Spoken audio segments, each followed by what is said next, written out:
نہیں پروف کر پائیں گے۔ ان سے پہلے دنیا کے اندر تجارت کی دنیا میں، بزنس کی دنیا میں سب سے کامیاب ترین جینی لوگ ہوتے ہیں، جینسٹ، مہاویر جین سوامی کو ماننے والے۔ ان سے پوچھے کہ اے جین دھرم کے پالن کرنے والوں، تمہارے مہاویر جین سوامی نے انسانوں کو زندگی گزارنے میں جن جن طریقوں کی اور جن جن قانون کی، جن جن مراحل کی ضرورت پڑتی ہے، کیا تمہارے جین سوامی نے لکھ کر بتایا ہے تمہارے پاس؟ وہ کہیں گے کہ ہمارے پاس بھی نہیں ہے۔ چائنا میں چلے جائیں، آج کل ہر چیز دنیا میں وجود میں آتی ہے تو چائنا کی سرزمین پر آتی ہے، وہاں پر پیدا ہوتی ہر چیز۔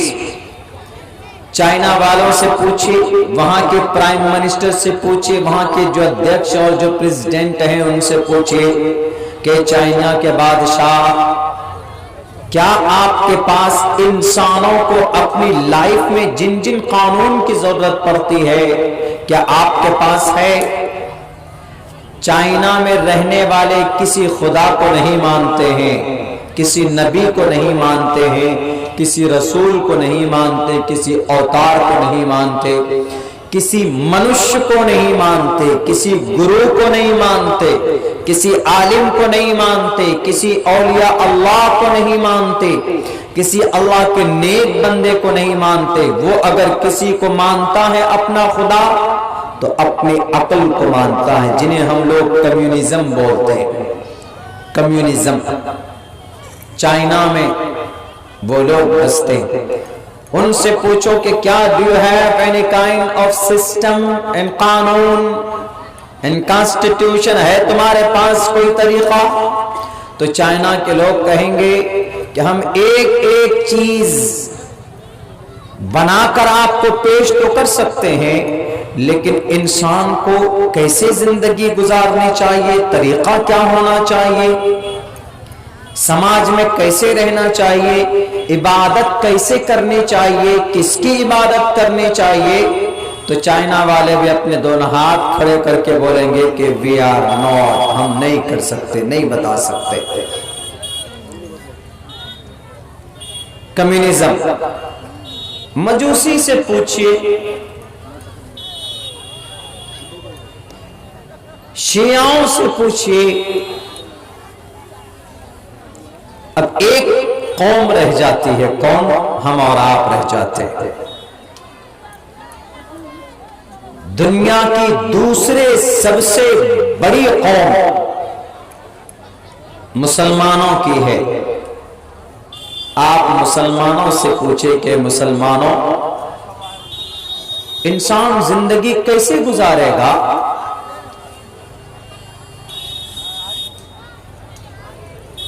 اگر وہ بھائی ہے تو اس پر کیا کیا فریضہ ہے؟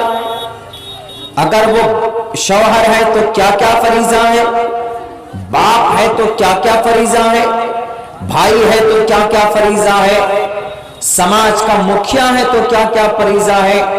سماج کا سرپنچ ہے تو کیا کیا فریضہ ہے؟ پردھان ہے تو کیا کیا فریضہ ہے؟ ممبر ہے تو کیا ذمہ داری ہے؟ ممبر آف لیجسلیٹو اسمبلی ہے تو کیا کیا ذمہ داری ہے؟ اگر پورے اسٹیٹ کا سی ایم ہے، چیف منسٹر ہے تو کیا کیا ذمہ داری ہے؟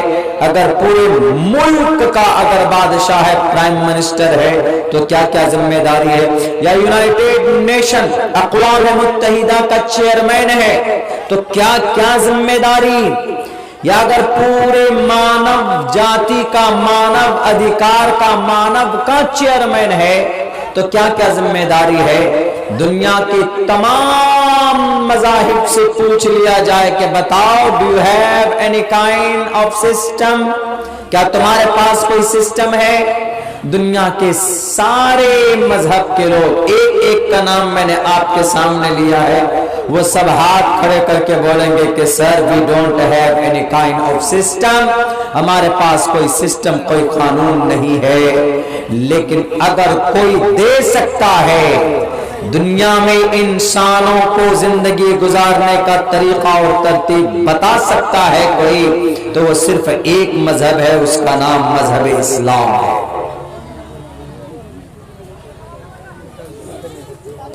صرف اسلام کو بدنام کرنے سے نہیں چلے گا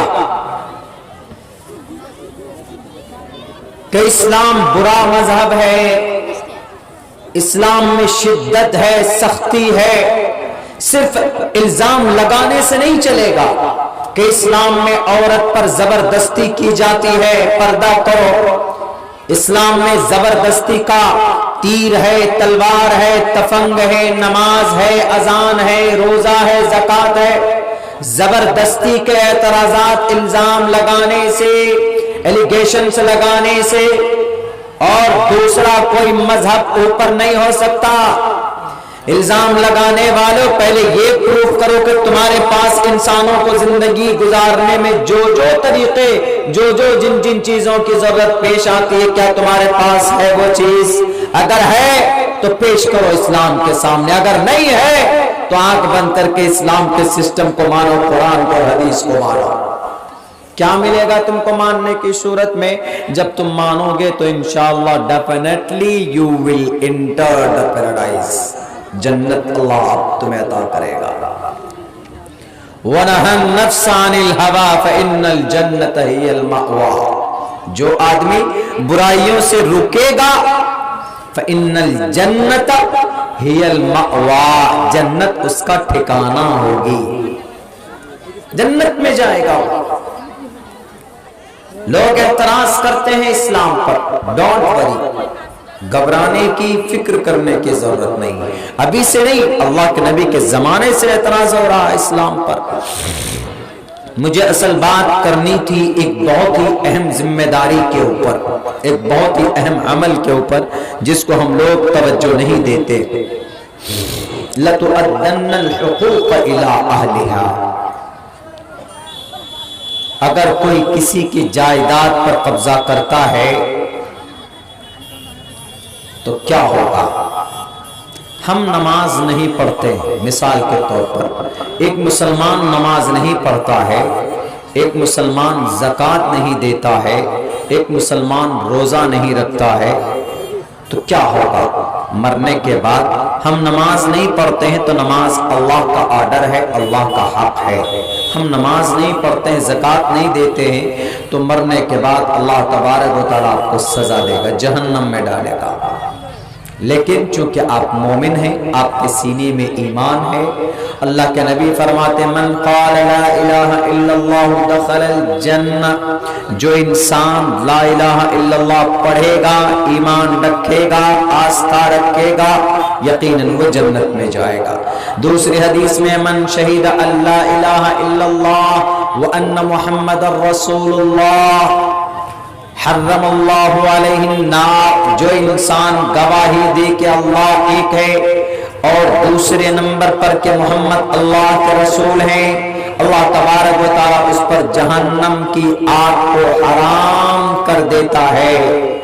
لیکن نماز تو پڑھی نہیں، زکوٰۃ تو ہم نے دیا نہیں ہے، روزے تو رکھے نہیں ہیں۔ نوجوان لوگ اس لیے روزہ نہیں رکھتے ہیں کہ اس کا سکس پیک گھٹ کر چھوٹا ہو جائے گا۔ جوان اس لیے روزہ نہیں رکھتا ہے کہ اس کی چہرے کی خوبصورتی بگڑ جائے گی، ایسا ہے۔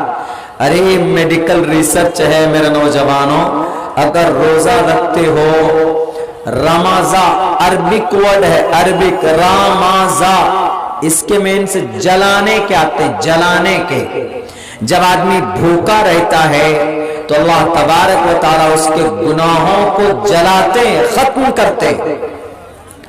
اور میڈیکل ریسرچ کے اعتبار سے آدمی جب بھوکا رہتا ہے، سب سے زیادہ بیماری آدمی کی کہاں سے شروع ہوتی ہے؟ پیٹ سے ہوتی شروع، پیٹ سے۔ پیٹ ٹھیک تو پوری باڈی سے،